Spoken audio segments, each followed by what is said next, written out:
Assalamualaikum warahmatullahi wabarakatuh. Kami dari kelompok 7 yang beranggotakan Ayu Mira dengan NPM 191063105005 dan Intan Aulia 191063105016 dan saya sendiri Yandita Pramiza 191063105021. Kami di sini akan memaparkan tentang inovasi dalam pembelajaran matematika, yaitu ada PMRI, Lesson Study, dan Didactical Design Research. Yang pertama ada PMRI sebagai inovasi pendidikan. Sebenarnya apa sih yang dimaksud dengan PMRI itu? Nah, PMRI adalah pendekatan matematika realistik Indonesia, atau biasa disebut dengan RME, adalah pendekatan pengajaran yang bertitik tolak dari hal-hal yang real bagi siswa, menekankan keterampilan process of doing mathematics, berdiskusi dan berkolaborasi, berargumentasi dengan teman sekelas, sehingga mereka dapat menemukannya sendiri, yaitu student inventing sebagai kebalikan dari teacher telling, dan pada akhirnya menggunakan matematika itu untuk menyelesaikan masalah baik secara individu maupun kelompok. Pada pendekatan ini, peran guru tak lebih dari seorang fasilitator, moderator, atau evaluator, sementara siswa berpikir, mengkomunikasikan reasoningnya, melatih nuansa demokrasi dengan menghargai pendapat orang lain, dan RM ini menggabungkan pandangan tentang apa itu matematika dan bagaimana siswa belajar matematika, serta bagaimana matematika yang harus diajarkan. Kemudian ada prinsip pendidikan matematika realistik, yaitu menurut Suryanto tahun 2010 mengungkapkan 3 prinsip yang merupakan dasar teori dari PMRI. Ketiga prinsip tersebut yaitu yang pertama ada guided reinvention, yaitu penemuan kembali secara terbimbing, dan progressive mathematization, yaitu matematisasi progresif. Kemudian yang kedua ada didactical fenomenology, yaitu fenomenologi didaktis. Yang ketiga ada self-developed model, yaitu membangun sendiri modelnya.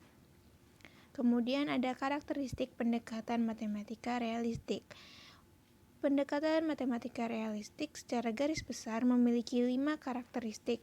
Nah, 5 karakteristik menurut Travers dan Van den Heuvel-Van dalam Suharta tahun 2005 ini karakteristiknya sebagai berikut. Yang pertama yaitu menggunakan konteks dunia nyata, yang kedua menggunakan model-model matematisasi, yang ketiga menggunakan produksi dan konstruksi, yang keempat menggunakan interaktif, yang kelima menggunakan keterkaitan atau entertainment.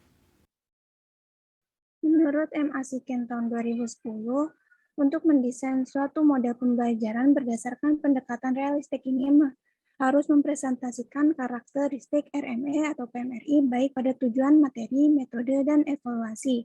Yang pertama, tujuannya itu harus mencakup ketiga level tujuan dalam RME, yakni lower level, middle level, dan high order level.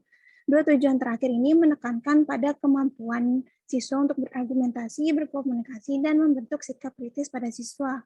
Yang kedua ini materi, desain suatu open material yang berangkat dari suatu situasi dalam realitas, berangkat dari konteks yang berarti dalam kehidupan. Yang ketiga ada aktivitas, siswa ini diatur sehingga mereka dapat berinteraksi sesamanya, berdiskusi, bernegosiasi, dan kolaborasi. Situasi ini siswa mempunyai kesempatan untuk bekerja, berpikir, dan berkomunikasi dengan menggunakan matematika, dan guru ini hanya sebatas fasilitator atau pembimbing. Yang keempat, evaluasi. Evaluasi ini dibuat dalam bentuk open question yang akan memancing siswa untuk menjawab secara bebas dan menggunakan beragam strategi untuk menjawabnya dan atau beragam jawaban. Free production. Next.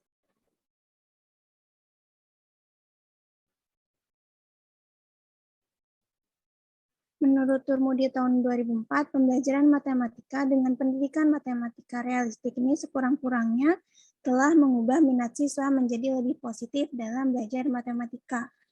Hal ini berarti bahwa pendekatan matematika realistik dapat mengakibatkan adanya perubahan pandangan siswa terhadap matematika dari matematika yang menakutkan dan membosankan ke matematika yang menyenangkan, sehingga keinginan untuk mempelajari matematika ini semakin besar.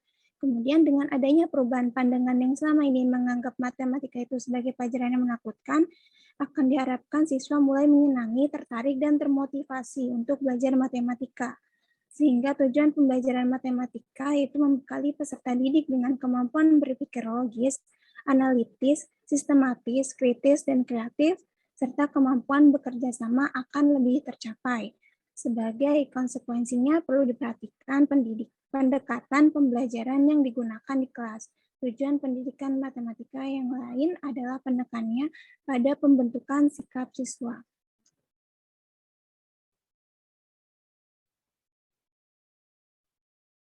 Nah, di sini ada PMRI sebagai inovasi pembelajaran matematika. Untuk mencapai tujuan pendidikan matematika yang tadi itu dapat dicapai melalui inovasi proses pembelajaran matematika di kelas. Melakukan pembelajaran bermakna yang diharapkan dapat mengembangkan kemampuan berpikir logis dan sikap siswa terhadap matematika. Diperlukan perubahan pembelajaran dari paradigma mengajar ke paradigma belajar atau pembelajaran yang berpusat pada guru ke pembelajaran yang berpusat pada siswa.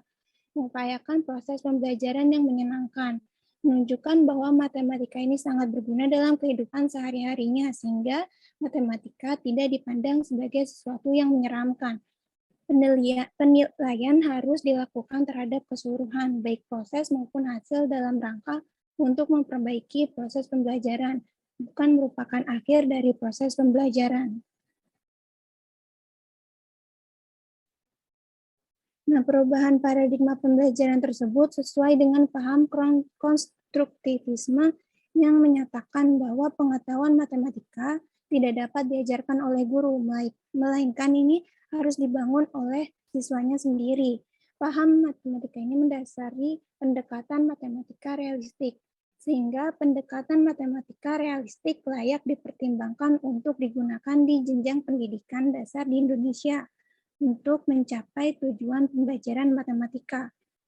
Simpulan salah satu jurnal ilmiah, Sahat Saragi menuliskan berdasarkan kajian teori yang telah dikemukakan maupun hasil penelitian yang telah dilakukan baik di dalam negeri maupun di luar negeri ini, menunjukkan bahwa pendidikan matematika realistik layak dipertimbangkan untuk digunakan di jenjang pendidikan dasar di Indonesia untuk meningkatkan berpikir logis dan sikap siswa terhadap matematika. Pada akhirnya dapat meningkatkan hasil belajar siswa dalam matematika. Next. Yang kedua adalah lesson study sebagai inovasi pendidikan akan dijelaskan oleh Ayu Mira. Selanjutnya yaitu lesson study sebagai inovasi pendidikan.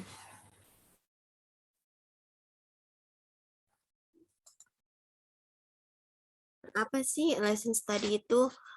Lesson study ini bukan merupakan suatu metode mengajar atau strategi pembelajaran, melainkan lesson study ini adalah sebuah model pembinaan guru dalam meningkatkan kinerja guru yang dilakukan secara bersama-sama oleh sekelompok guru demi mewujudkan kinerja guru ke arah yang lebih baik lagi. Lesson study ini bukan keunggulan dari lesson study ini yaitu menciptakan kerjasama antara guru dalam mengembangkan pembelajaran, memberi peluang guru untuk memecahkan masalah-masalah pembelajaran secara bersama-sama, dan menjadikan guru semakin dekat dalam berkomunikasi. Nah, adapun tujuan dari lesson study ini yaitu untuk meningkatkan pengetahuan tentang materi ajar, meningkatkan pengetahuan tentang pembelajaran, meningkatkan kemampuan mengobservasi aktivitas belajar, meningkatkan hubungan kolegalitas, meningkatkan hubungan antara pelaksanaan pembelajaran sehari-hari dengan tujuan jangka panjang yang harus dicapai, kemudian meningkatkan motivasi belajar baik guru maupun siswa untuk selalu berkembang, dan meningkatkan kualitas rencana pembelajaran. Kemudian manfaat lesson study ini yaitu untuk meningkatkan pengetahuan guru tentang materi ajar dan pembelajarannya, dan meningkatkan pengetahuan guru tentang cara mengobservasi aktivitas belajar siswa, menguatkan hubungan kolegalitas baik antara guru maupun dengan observer lain sebagai guru, menguatkan hubungan antara pelaksanaan pembelajaran sehari-hari dengan tujuan pembelajaran jangka panjang, meningkatnya motivasi guru senantiasa berkembang, meningkatnya kualitas rencana pembelajaran termasuk komponen-komponennya seperti bahan ajar, teaching material, dan strategi pembelajaran. Nah, selanjutnya ini terdapat tahap-tahap lesson study. Tahap-tahap lesson study ini terdapat 4 tahap. Yang pertama tahap merencanakan, 2 tahap pelaksanaan, 3 tahap refleksi, dan yang keempat tahap tindak lanjut. Tahap merencanakan ini merupakan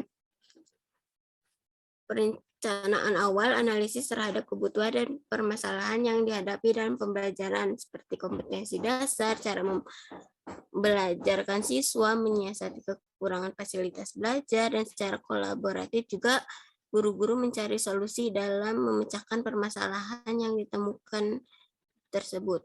Nah, dari hasil analisis guru-guru tersebut diharapkan menjadi bahan pertimbangan dalam menyusun RPP.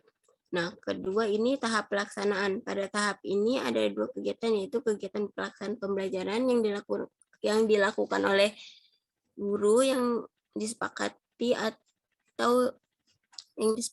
untuk mempraktikkan RPP tersebut. Nah, yang ketiga yaitu tahap refleksi. Pada tahap ini dilakukan dalam bentuk diskusi yang diikuti oleh seluruh peserta lesson study. Nah, diskusi ini dimulai menyampaikan kesan-kesan guru yang mempraktikkan pembelajaran. Kemudian semua pengamat menyampaikan tanggapan atau saran secara bijak terhadap proses pembelajaran yang telah dilaksanakan. Nah, yang terakhir yaitu tahap tindak lanjut. Pada tahap ini, lesson study sebagai bentuk untuk menindaklanjuti hasil dari refleksi terhadap kegiatan lesson study. Lesson study ini dapat dipandang sebagai model pembinaan guru dalam meningkatkan profesionalitasnya. Mengapa demikian? Karena pada tahap penyusunan perencanaan, sekelompok guru dan tenaga pendidik lainnya berdiskusi tentang kondisi dan lingkungan siswa, terus rumusan kompetensi, penentuan materi pelajaran, pemilihan metode atau strategi, pemilihan media atau alat peraga, terus menentukan RPP, dan lain sebagainya. Nah, selanjutnya ini terdapat keberhasilan lesson study dapat dilihat pada 2 aspek pokok, yaitu yang pertama, lesson study memberikan banyak hal yang menurut para peneliti dianggap efektif dalam merubah praktek pembelajaran, seperti penggunaan materi pembelajaran yang konkret untuk memfokuskan pada permasalahan yang lebih bermakna, terus mengambil konteks pembelajaran dan pengalaman guru secara eksplisit, terus memberikan dukungan pada kesejawatan guru. Dan yang kedua itu lesson study juga mempromosikan dan mengelola kerja kolaboratif antara guru dengan memberi dukungan dan intervensi sistematik. Nah, selama lesson study, para guru berkolaborasi untuk merumuskan kompetensi yang harus dimiliki siswa sebagai dasar untuk pengembangan belajar siswa, merencanakan dan melaksanakan pembelajaran yang berdasarkan pada hasil penelitian dan observasi agar siswa memiliki kompetensi yang telah dirumuskan. Selanjutnya, mengobservasi secara hati-hati tingkat belajar siswa, keterlibatan mereka, dan perilaku mereka selama pembelajaran. Selanjutnya, melaksanakan diskusi setelah pembelajaran bersama dalam kelompok kolaboratif mereka untuk mendiskusikan dan merevisi rencana pembelajaran. Nah, yang terakhir ini implementasi lesson study dalam pembelajaran. Yang pertama ada membentuk kelompok lesson study, yang kedua ada memfokuskan lesson study, yang ketiga ada merencanakan research lesson, yang keempat ada membelajarkan atau mengamati research lesson, yang kelima mendiskusikan dan menganalisis research lesson, dan yang keenam merefleksikan dan merencanakan kembali lesson study. Nah, selanjutnya yaitu tentang desain didaktik riset sebagai inovasi pendidikan yang akan dijelaskan oleh Intan. Selanjutnya di sini yang ketiga yaitu desain didaktikal research atau DDR sebagai inovasi pendidikan. Baik, yang selanjutnya yaitu ada desain didaktikal didactical research sebagai inovasi pembelajaran matematika. Nah, apa itu desain didactical research? Jadi di sini menurut Plom tahun 2007, desain research itu adalah suatu kajian sistematis tentang merancang, mengembangkan, dan mengevaluasi intervensi pendidikan sebagai solusi untuk memecahkan masalah yang kompleks dalam praktik pendidikan, yang juga bertujuan untuk memajukan pengetahuan serta proses perancangan dan pengembangannya. Selanjutnya, desain didactical research itu adalah sebuah metode penelitian baru yang mengedepankan kajian didaktis sebagai syarat cukup tercapainya kualitas pembelajaran yang berorientasi pada kepentingan peserta didik. Nah, jadi DDR ini merupakan sebuah rancangan bahan ajar yang dirancang sebagai solusi untuk meminimalkan hambatan belajar siswa. Salah satunya adalah kecemasan siswa terhadap matematika yang mungkin muncul dalam diri siswa pada proses pembelajaran.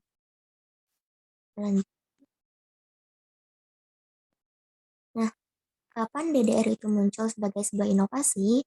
Jadi di sini mulai tahun 2000, DDR itu dikaji secara bertahap melalui proses riset dan kajian pembelajaran dalam aktivitas lesson study. Nah, DDR ini diperkenalkan pertama kali melalui seminar nasional tahun 2010 di Universitas Negeri Malang. Nah, lalu kenapa DDR ini dikembangkan? Ada 5 alasan. Yang pertama yaitu tradisi penelitian pendidikan yang lebih berorientasi pada pengkajian model atau pendekatan pembelajaran, sehingga cenderung kurang melihat karakteristik desain bahan ajar serta dampaknya terhadap proses dan perkembangan berpikir anak. Yang kedua adalah perlunya pergeseran orientasi pengembangan bahan ajar dari upaya pencapaian tujuan menjadi upaya optimalisasi potensi anak sesuai dengan kemampuan dan pengalaman belajarnya. Yang ketiga yaitu perlunya pergeseran orientasi belajar dari yang hanya menerima produk pengetahuan menjadi proses dinamis berkelanjutan yang mampu memberikan pengalaman berpikir reflektif dalam memaknai, mengkonstruksi, serta menggunakan pengetahuan dalam berbagai konteks sesuai kebutuhan anak. Yang keempat, perlunya pergeseran orientasi profesionalitas pendidik dari yang cenderung sebagai pengguna menjadi pengembang pengetahuan. Yang kelima yaitu perlunya pergeseran orientasi pengembangan profesionalitas dari kecenderungan bersifat pasif terisolasi menjadi aktif kolaboratif. Selanjutnya, di sini ada model-model dari desain didactical research. Ada 2 model, yang pertama dari model Hudson tahun 2008. Ada 5 tahapan, yang pertama yaitu tahap analisis. Tahap analisis ini membahas tentang apa saja yang dapat dijelaskan kepada siswa berkenaan dengan konsep atau materi. Selanjutnya ada tahap perancangan atau desain, yaitu mengembangkan konten melalui perspektif pedagogis yang khusus berdasarkan hasil dari tahap analisis. Nah, beberapa faktor yang diperhatikan pada tahap ini yaitu menarik, dapat menstimulus siswa, serta dapat menggambarkan materi dengan jelas dan membuat siswa semangat. Yang ketiga yaitu ada tahap pengembangan. Tahap ini lebih memperjelas mengenai peran penting dari produk yang dikembangkan terhadap situasi pembelajaran, aktivitas pedagogis, dan lingkungan belajar. Di samping itu diperhatikan juga mengenai sejauh mana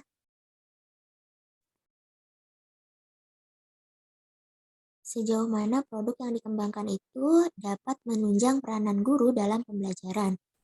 Lalu selanjutnya ada tahap interaksi. Tahap ini menekankan pada bagaimana produk yang dikembangkan itu dapat membantu proses interaksi siswa dengan teknologi, guru, maupun dengan siswa lainnya. Yang kelima yaitu ada tahap evaluasi yang menggambarkan bagaimana kualitas produk yang dikembangkan terhadap situasi pembelajaran. Selanjutnya ada model Suryadi tahun 2010. Ada 3 tahapan. Yang pertama yaitu analisis desain didaktis berupa antisipasi didaktis dan pedagogis atau disingkat ADP. Ini merupakan sintesis hasil pemikiran guru berdasarkan berbagai kemungkinan yang diprediksi akan terjadi pada proses pembelajaran. Selanjutnya adalah tahapan analisis metapeda didaktik.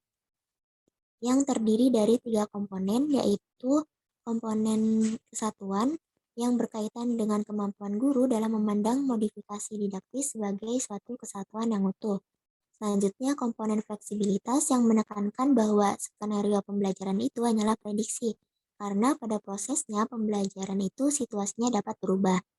Jadi di sini diperlukan peran guru untuk mampu melakukan antisipasi. Selanjutnya adalah komponen koherensi yang berkaitan dengan situasi didaktis pedagogis yang selalu dinamis selama proses pembelajaran, sehingga mendorong guru untuk melakukan intervensi baik bersifat pedagogis maupun didaktis dengan tetap menjaga koherensi antar komponen. Selanjutnya, analisis retrospektif yang merupakan analisis yang mengaitkan hasil analisis PEP dengan hasil analisis metapeda didaktik.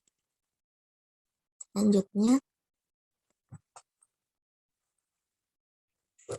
di sini ada hubungan guru, siswa, dan materi yang digambarkan oleh Kansanen tahun 2003 sebagai sebuah segitiga didaktis. Segitiga didaktis ini menggambarkan hubungan didaktis antara siswa dan materi, serta hubungan pedagogis antara guru dan siswa. Di gambar ini merupakan segitiga didaktis yang dimodifikasi dengan menambahkan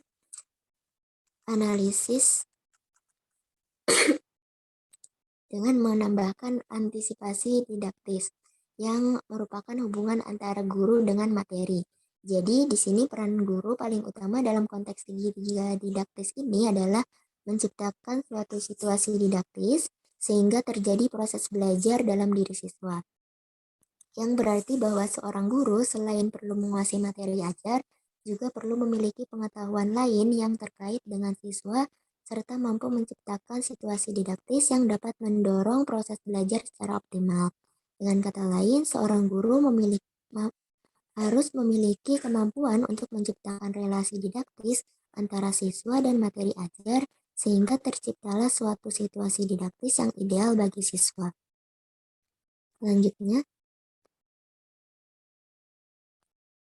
Selanjutnya yaitu implementasi desain didactical research sebagai inovasi pembelajaran.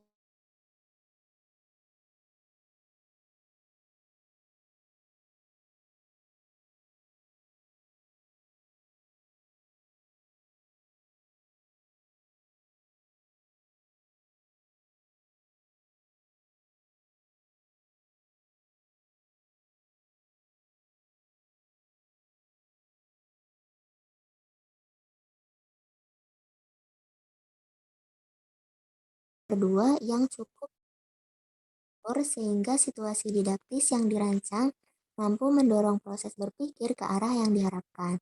Nah, dengan bantuan ilustrasi ini, guru memperkirakan ada 3 macam respon siswa, yaitu yang pertama dengan menjumlahkan masing-masing nominal uang yang ada dalam gelas.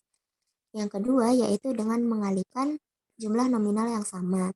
Dan yang ketiga yaitu dengan karena nominal yang sama yaitu jumlahnya sama, jadi tinggal mengalihkan saja. Jadi 3 dikali 1000 ditambah 5000 atau menjadi 3 dikali 6000.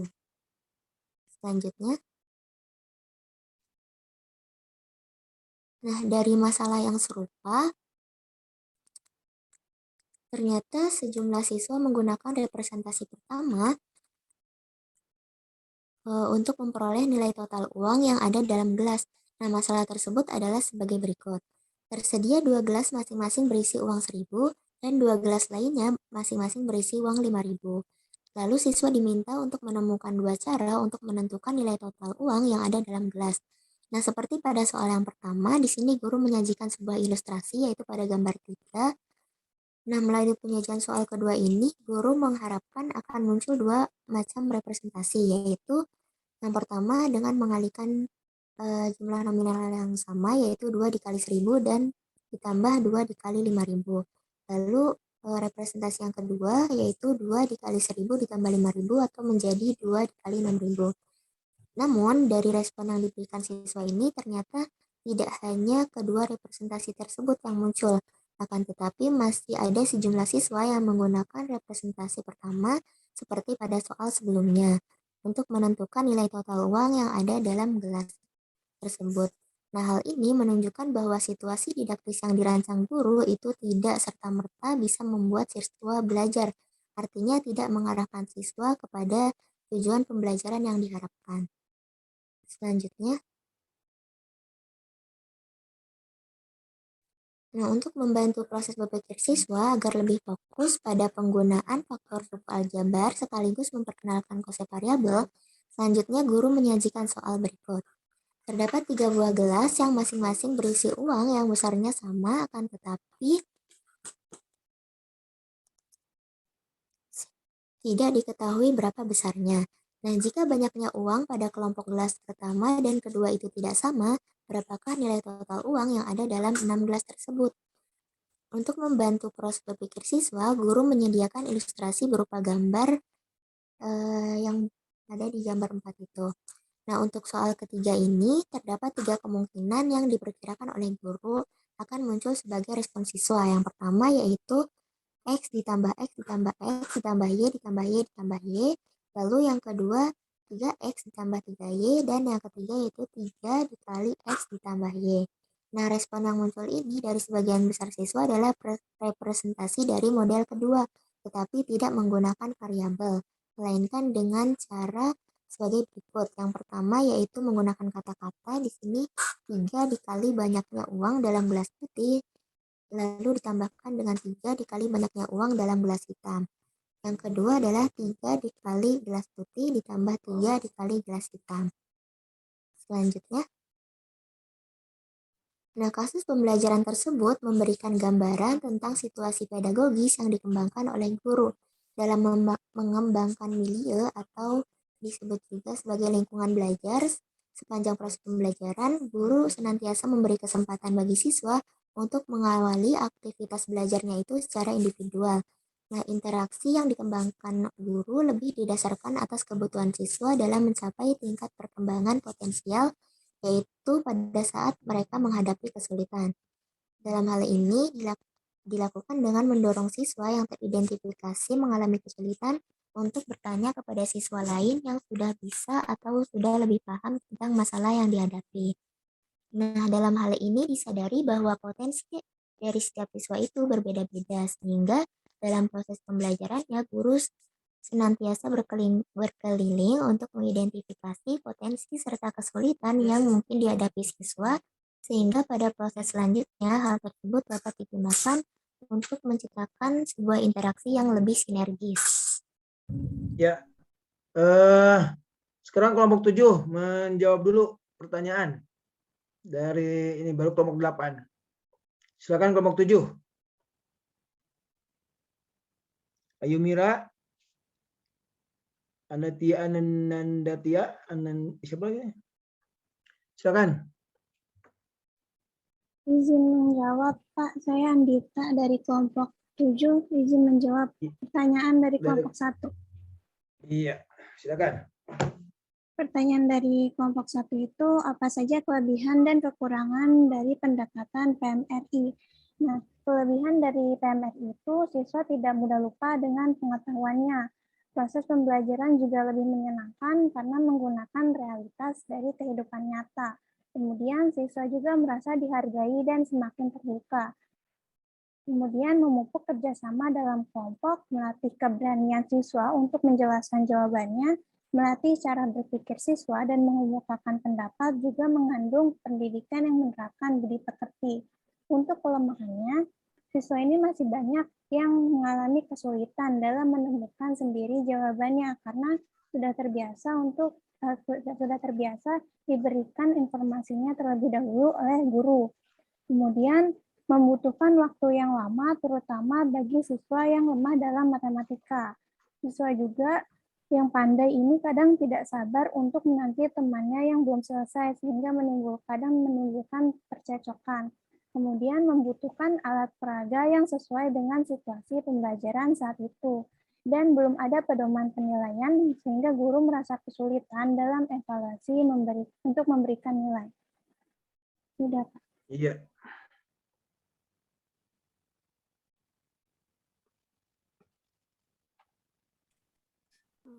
Izin menjawab, Pak, pertanyaan dari kelompok 8. Ya, silakan. Pertanyaannya itu, apa saja keunggulan dari listen study yang dapat meningkatkan kualitas pembelajaran?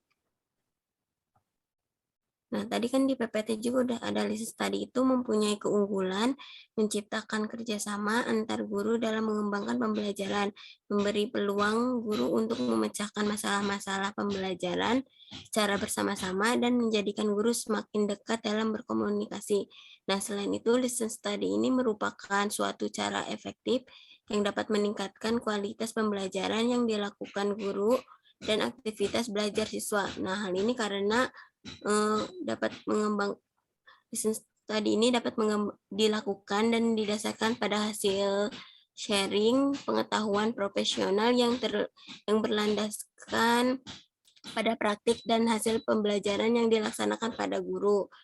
Nah, yang kedua itu ada penekanan yang mendasar dari listen study ini, yaitu agar para siswa memiliki kualitas belajar yang tinggi dan tujuan dari pembelajaran ini itu dijadikan fokus dan titik perhatian utama dalam pembelajaran di kelas. Kemudian berdasarkan pengalaman real di kelas, listen study ini mampu menjadi landasan bagi pengembangan pembelajaran, dan listen study ini menempatkan para guru sebagai peneliti pembelajaran. Ya. Selanjutnya siapa? Selanjutnya Intan. saya, Pak. Ya, silakan. Saya dari kelompok 7 akan menjawab pertanyaan dari kelompok 4. Pertanyaannya yaitu, apa dampak yang ditimbulkan apabila kurangnya antisipasi didaktis dalam perencanaan pembelajaran? Nah, jadi antisipasi didaktis itu kan adalah supaya guru untuk membangun situasi pembelajaran yang dapat mendorong siswa kepada suatu pemahaman. Nah, jadi kurangnya antisipasi didaktis dalam perencanaan pembelajaran itu dapat berdampak pada kurang optimalnya proses belajar bagi masing-masing siswa. Nah, kurangnya antisipasi didaktis itu biasanya terjadi karena persiapan yang dilakukan oleh guru itu kurang optimal.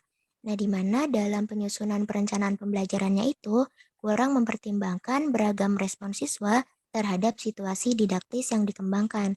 Sehingga rangkaian situasi didaktis yang dikembangkan berikutnya kemungkinan besar tidak sesuai lagi dengan beragam alur belajar dari masing-masing siswa.